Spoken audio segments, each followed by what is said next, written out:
Hey guys, welcome back to more malicious compliance stories. In this video, my arrogant boss thought she knew cars better than everyone else, so when she rushed us through a critical repair job calling us incompetent idiots, I decided to give her exactly what she wanted: complete control, and we obeyed her orders. 1 week later, she caused a massive accident that cost our company $150,000. And the first malicious compliance story starts like this. So I've been working for this auto repair shop for about 5 years now. I knew early on that education was not really my thing. I didn't do bad in school, I was just not a fan of how the system was structured, and I knew that I didn't want to spend money by going to college, especially since I didn't have any particular career that I was drawn to. But during high school, I developed a huge interest in cars and fixing them. I think it was partially because of my neighbors who were very interested in cars too. They taught me almost everything I knew about fixing cars, and once I graduated high school, I supplemented any gaps I had in learning by going through trade school.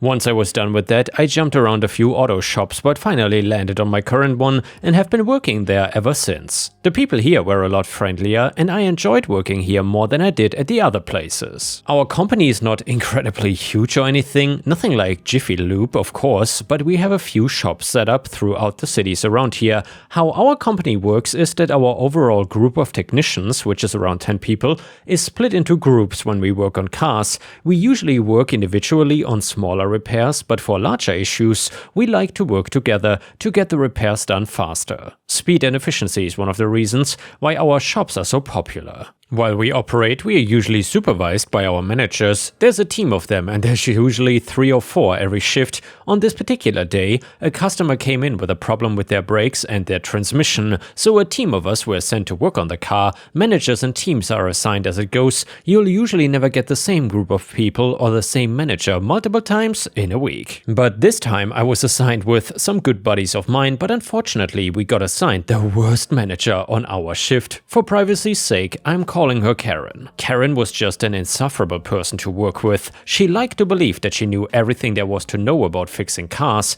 Anytime we tried to do anything, she just had to contradict us and would stay doing so until one of the other managers told her to stop. Us technicians have a group chat, and so do the managers. Our other manager, Stella, told us that in private, Karen acts extremely entitled all the time and constantly bashes the employees that she deems below her, including us mechanics and technicians. She was always criticizing people in the group chat, and most of the time, the other managers ignored her, not wanting to be involved in drama.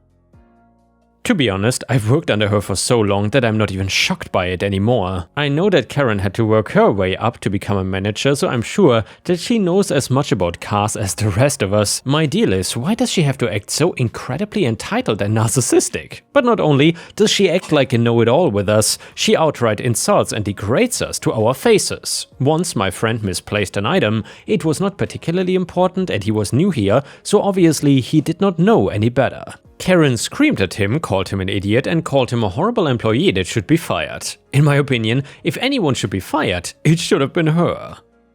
It got so bad that he cried a little bit. I tried to make him feel better though, and assured him that Karen was just a jerk. Anyways, that's a little bit about how Karen is as a person and as a boss. Back to the story though. So we started working on the car. And it was a busy day that time around too, and we had a lot of customers waiting for a chance to get their cars worked on. That sort of increased the pressure on us to work quickly, but of course we still tried to maintain efficiency and accuracy. It was around 1 in the afternoon at this point, and around 1 we usually take a break for lunch. However, we don't really stop in the middle of working on a car. That would be dangerous and just highly inconvenient. All of the people who are working on a car are required to stay, including the manager, since they have to supervise us. We had just finished fixing up the transmission, we just needed to change the fluid, and now we had moved on to bleeding the brakes. We were doing a full flush and bleed, pushing fresh fluid through each caliper and purging air from the line so the pedal is not spongy. It's just to ensure that your brakes work like they should. Air in the system gives you a long spongy pedal and much longer stopping distance. In a hard stop it can feel like the pedal sinks and the car won't slow fast enough. This usually takes half an hour to an hour,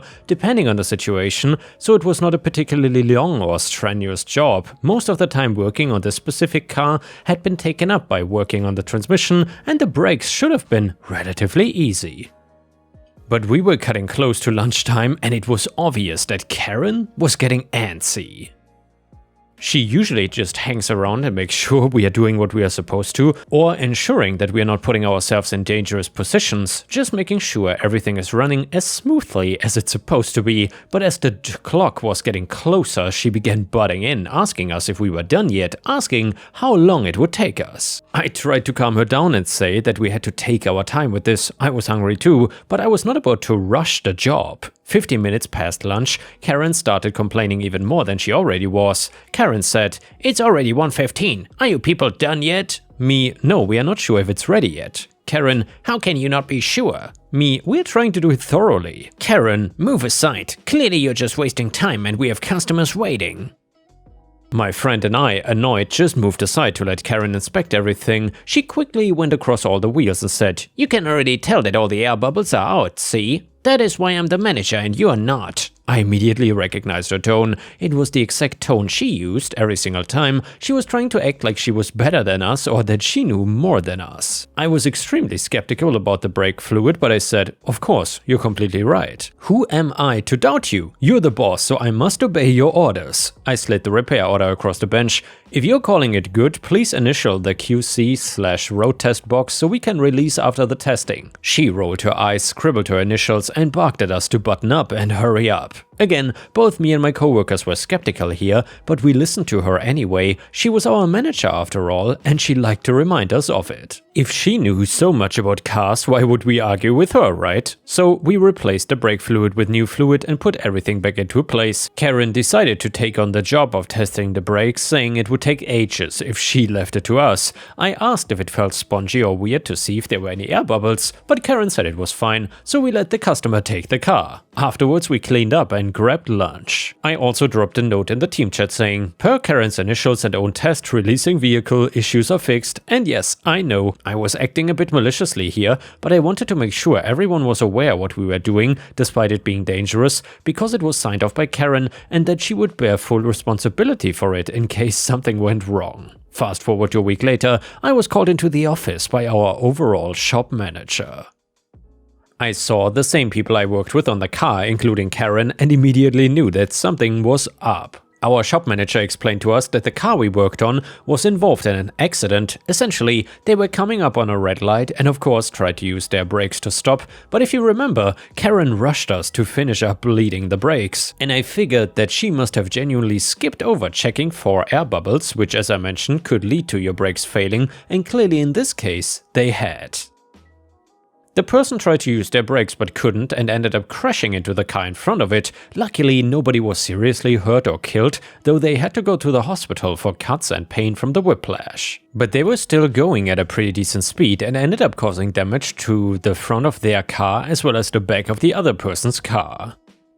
This had happened after we worked on their car for some time. After the crash report, the insurers brought in a mechanical inspector. His report pointed to an incomplete bleed and our release process. Of course, after inspecting the car, they concluded that the brakes were faulty and that it was our fault. The customer was now suing us and we had to pay for the damage to their car, the other person's car, and for the hospital bills as well as emotional stress and turmoil. The company was set to lose $150,000, even though this was overall not a huge monetary loss for the company. The most concerning thing was our reputation.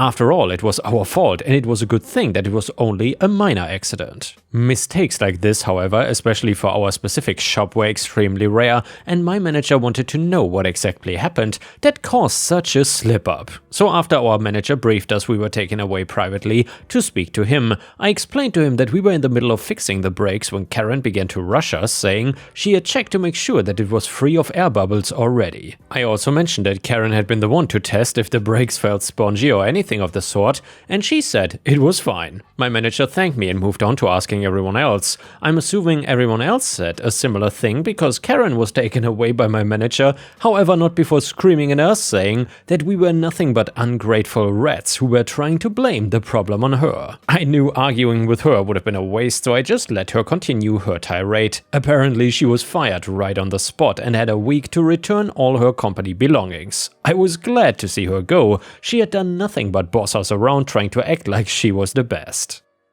And clearly, that was her downfall. For free, we fixed the cars for both victims. The process took a while since the damage was a bit extreme and we wanted to be absolutely sure that nothing would be missed in the process. I was honestly surprised they trusted us to fix their cars for them, but we made sure to do an extra good job. When the original customer came to pick up the car, I made sure to personally apologize to them because I really did feel guilty about being part of the reason why their brakes failed, even if it was Karen who had instigated it.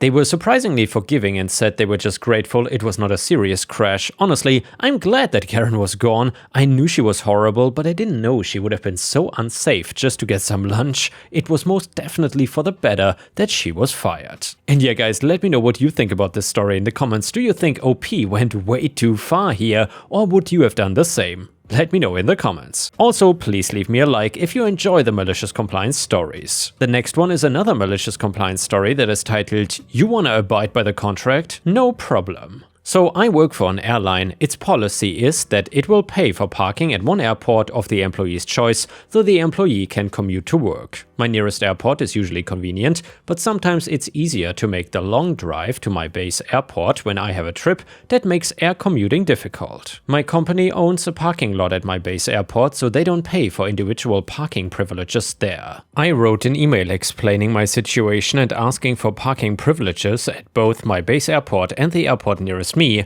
This would have resulted in my company paying less per month for my parking than if I were to park solely at the airport nearest my home. The response came back with a simple, "No, your contract states that you can park at one location, period." Fast forward a couple of years, my company signs a letter of understanding regarding a scheduling issue with my union. When I attempt to exercise the rights granted in this letter, my manager calls and tells me, "Corporate says we're not following that anymore." Well, if the company is not willing to work with me on parking, I'm not willing to work with it on this letter. So I demand that they follow the contract, including the letter of understanding. When they refuse, I file a grievance with my union. This results in the company having to pay thousands and thousands of dollars to other employees on whom it had pulled its shenanigans.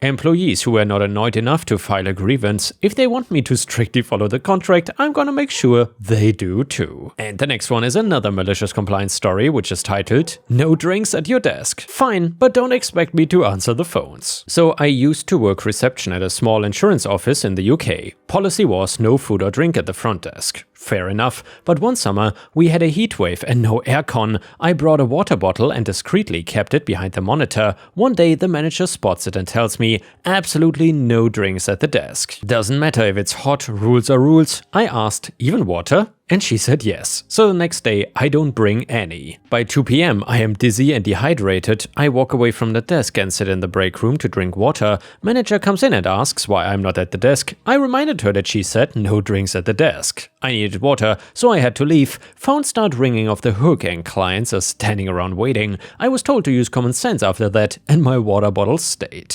And the next one is titled, "My Neighbor's Cat Adopted Me." So here's the thing, I've tried to get rid of the cat, he won't go away, my neighbor is threatening to sue me, and so is my landlord. I have my own cat and a pet door. My cat goes in and out as she pleases, to use the litter box and to probably get into trouble. But lately, my neighbor's cat, who is male, has invited himself inside via the cat door. He does it late at night, in the mornings, whenever. At first I would shoo him out, but that made him come in even when I was asleep to eat my cat's food. Apparently my cat food is better than his. I've been woken up by him meowing and he often sprays my walls, leaving a horrible stink. I've tried spraying this thing with the hose, yelling at him, gently throwing him back over the fence, getting those things that are supposed to scare off cats with sound, locking the pet door, but he meows at my door in that case and nothing works. He now pretty much lives in my yard 24/7, I've given up getting rid of him. He runs in when I open my door, the garage door, whatever, and then hides so I cannot find him to toss him back out. Now my lease says that I can have one cat, which I do, but now comes the problem. So basically my landlord came over for an inspection, which I was aware of. The problem is my neighbor's cat came running in while he was there and sprayed the wall, jumped on my counter and began eating my lunch. So it looked like I owned 2 cats. My landlord then asked if it was mine, which I replied it was my neighbor's. He says another neighbor has complained that the cat is over at their house every day spraying around and they've seen it come to my house, so of course it must be mine. He is now fining me and telling me to get rid of the cat as he is ruining the walls. My neighbor is also unhappy with this because she doesn't see her cat much. I've personally walked him over to her door, handed him to her, and see her toss it right back out after I leave. She is now threatening to sue me for stealing her property. She doesn't want to keep him inside because he meows, and whenever she lets him out, he's right back in my yard. She's also mad because he's gotten fat on my cat food. No matter where I hide it, the cat gets into the bag for lunch in the middle of the night. She is saying that I've damaged her property. Can my landlord/neighbor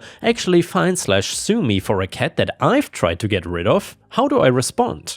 I'm going to see if I can find a few neighbors to sign papers saying that she owns the cat, so I'm not too worried about my landlord, but my neighbor? Help, please! My neighbor's cat won't go home. Few more things to add. I like this cat, he's a sweetie, but he sprays everywhere and he's a real gentleman when he visits otherwise. I'm actually getting married and we are buying a house in a few months. Could I get in serious trouble if the cat tries to visit whoever moves into this house? Could I, in theory, take the cat? I would not, honest, one is enough for me, but if I wanted to, could I and just let her sue me for the cost of said cat? He is also not fixed, no shots, and I doubt that he's microchipped. She doesn't seem to care about him too much. It's more of a, oh, he was a cute kitten, but now he's not situation. She is a bit of a nutter, dislikes me ever since my tree fell over into her yard. He is scruffy looking and has a nice share of matted fur that I've been slowly brushing out.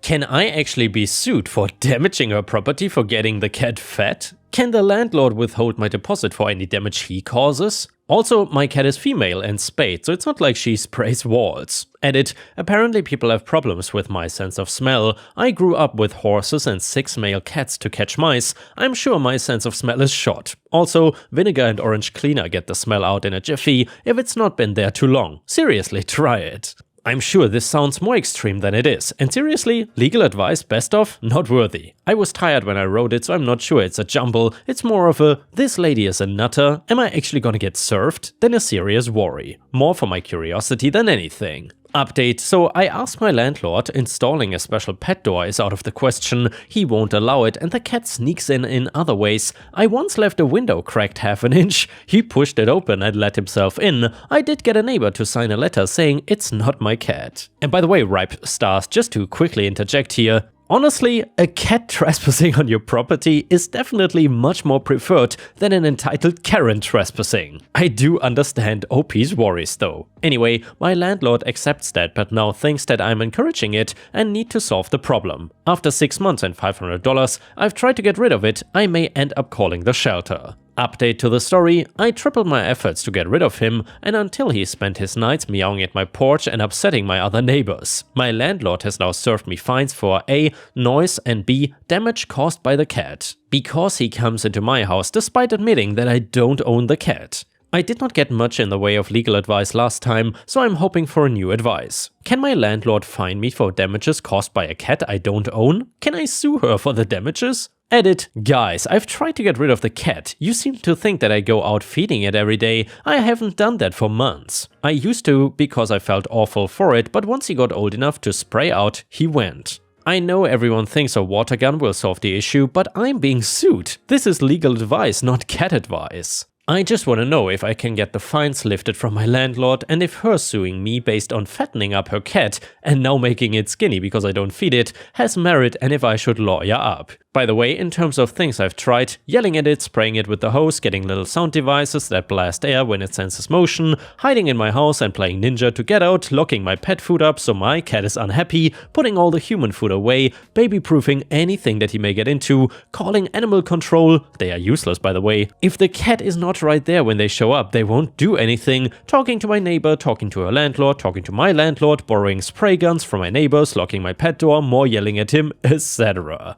Update number 2, my dad got me an early wedding gift, a lawyer. It turns out those were not legal papers my insane neighbor served me, I've just never dealt with anything legal at all and was an idiot. I think she can get in trouble for trying to pass them off as legal papers, but I don't care at this point, I'm done with her. I took everyone's advice and hauled off the kitty to the tune of $25 each time for 3 times. My neighbor went crazy and showed up on my doorstep screaming about how I was going to pay for getting Kitty out of jail. and I was stealing her property again. And now that I damaged it because the shelter made her kitty get shots as well as being fixed. Luckily for me, I had a recorder handy while she went off on this rant. She even approved to me recording to get proof that I stole her cat. My lawyer took it to my landlord, and with a strongly worded letter, he dropped the fees against me for having another cat. Kind of hard to ignore that it's her cat by that point. I did agree to leave behind my pet deposit when I move out for cleaning, caused by him though. My lawyer sent her a strongly worded letter to leave me alone or face harassment charges to my neighbor. She then showed up on my doorstep with said kitty and said that I deserved him because I was a horrible person and he was ruined. So I called my lawyer again because A, I cannot have 2 cats in my house, and B, what if she claims I stole it? She screamed that she didn't want it. Whenever he tried to go home, she would yell and throw things at him. By the way, I have this recorded. In the end, my lawyer ended up calling for a welfare check on her for being nutty. I'm not sure the outcome of that, and honestly I don't care. She's gone quiet for now, and that's all I can ask for. I'm getting married in 2 weeks and will be out of this joint. As for the kitty, I felt horrible for him. Instead of calling for animal abuse, he is now living with my father, who has a very small farm with goats. I still have my lawyer on retainer in case she decides to actually sue me over the cat, but who knows. Fingers crossed she will leave me alone now. Thanks for all the advice, everyone. And here, Ripe Stars, let me know what you think about this story, but I would say that's quite a positive ending, especially for the kitten in the end. And I hope that the cat has finally found his forever home with a not nutcase of an owner. Clearly, that woman was not fit to handle this cat. The next one starts like this. I'll start by saying that I take my career and food safety very seriously. Even if I was livid over a customer, I would never do anything gross, dirty, harmful, etc. to their food, and I would shut down someone else trying to do the same. I prefer my revenge to be petty but noticed. The restaurant I work in is located in an upscale area, and as a result, our customer base is full of entitled, elitist, and sufferer people most days. If you have a problem with your food, that's fine. But if you are an a-hole or being petty, you will get served by Chef Patty, the king of petty. So now to the first point, the so-called crouton debacle. So this pair of older women came in one day and they were immediately rude to the hostess and server from what I was told. So the server came to give me a heads up that they seem like a problem. Sure enough, they each start with a Caesar salad and send it right back. Their reason? Some of the croutons were big and some were small, and they would like croutons that were all roughly the same size. Heard. I put the new salads in the window. One had equal-sized very large croutons and one had equal-sized very small croutons, like smaller than a sugar cube.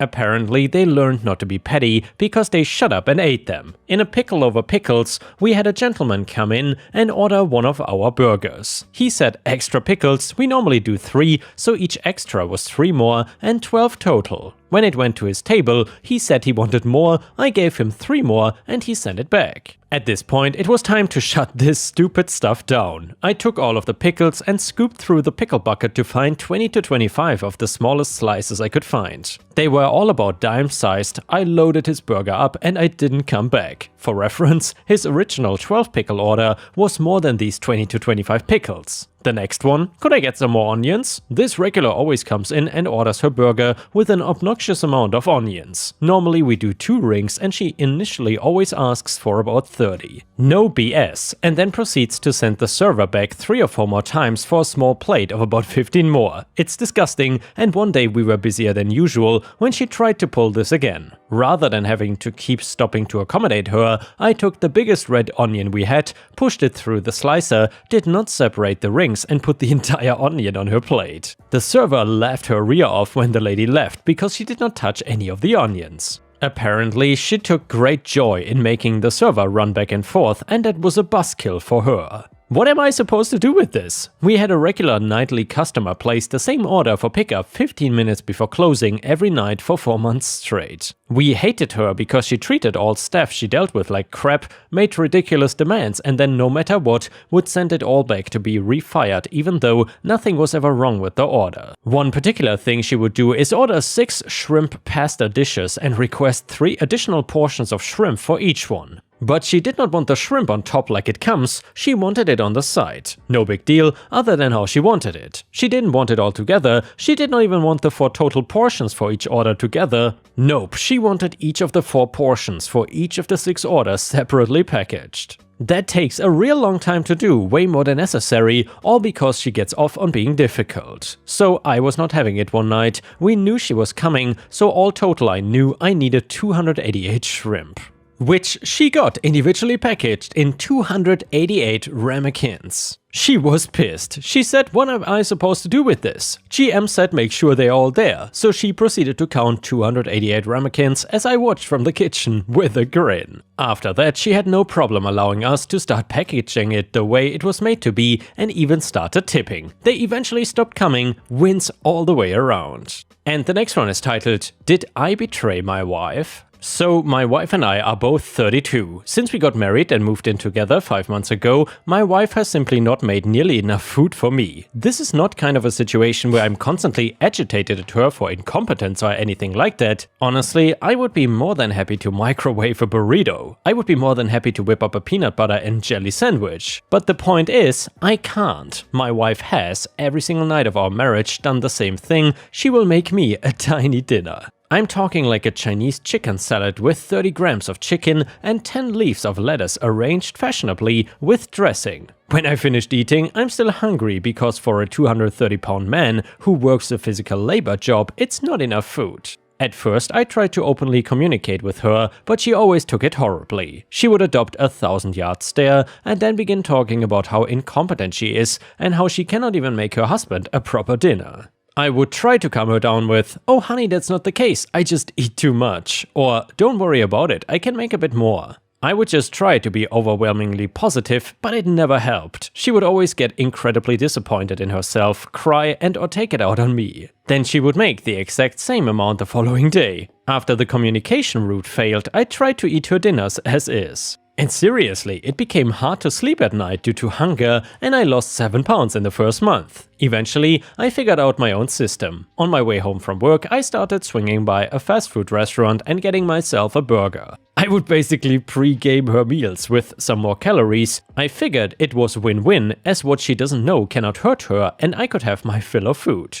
I would eat on my way home, walk in the door, pick at the salad or quinoa or homemade mac and cheese she made, compliment her for delicious cooking and later dispose of the wrappers discreetly. 2 days ago, I was on my way home and in line at a drive-thru, my mother-in-law was coming out of the restaurant. She ran over and greeted me. I asked her in a humorous way not to tell her daughter where she saw me because she would take it badly and she agreed, but then she narsed on me anyway. Or maybe it is narked, I'm not exactly sure. I got home to a furious wife who demanded details. When I provided the truth, she got extremely angry and looked legitimately hurt. I'm not good at handling confrontation, and I feel like I betrayed my wife in some way. Was I wrong here? Comment number 1, it's a little concerning that she goes full passive-aggressive when you say something to her. It sounds like she has a really hard time when her carefully crafted mental image of herself is even slightly challenged. NTA. Comment number 2, NTA. Honestly, I find all the "what's to stop you cooking" etc. comments so off the mark.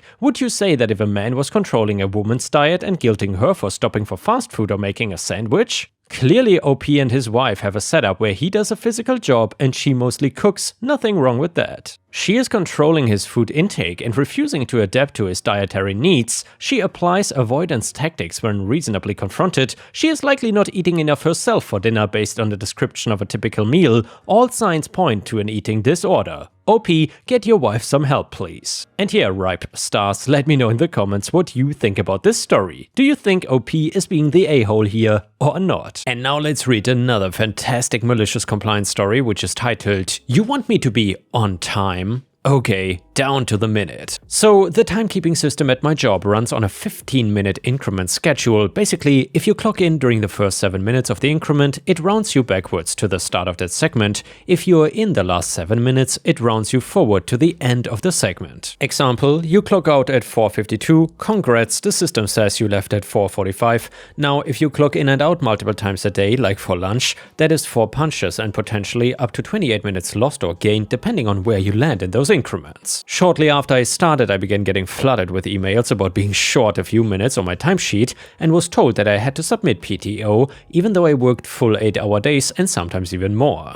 It didn't matter that I was physically at work. If the system said I was short, I had to burn time off. So I started paying attention, real close attention. Here's the twist: my employer doesn't pay overtime in cash, but they do give you 1.5 times off if you earn it, so 1 hour of overtime means 1.5 hours of PTO. With some strategic clocking in and out, always landing on the helpful side of the 50-minute window, I've gotten good at squeezing out those 28 minutes extra a day. That adds up to 140 minutes, 2 hours 20 minutes of overtime a week, which when converted at 1.5x becomes 3.5 hours of PTO every week. All for doing exactly what they asked, which is watching the clock very closely. Thanks for the free time off. And yeah guys, thank you for watching. I hope you enjoyed the video. If you did, please don't forget to subscribe, and I will see you again tomorrow.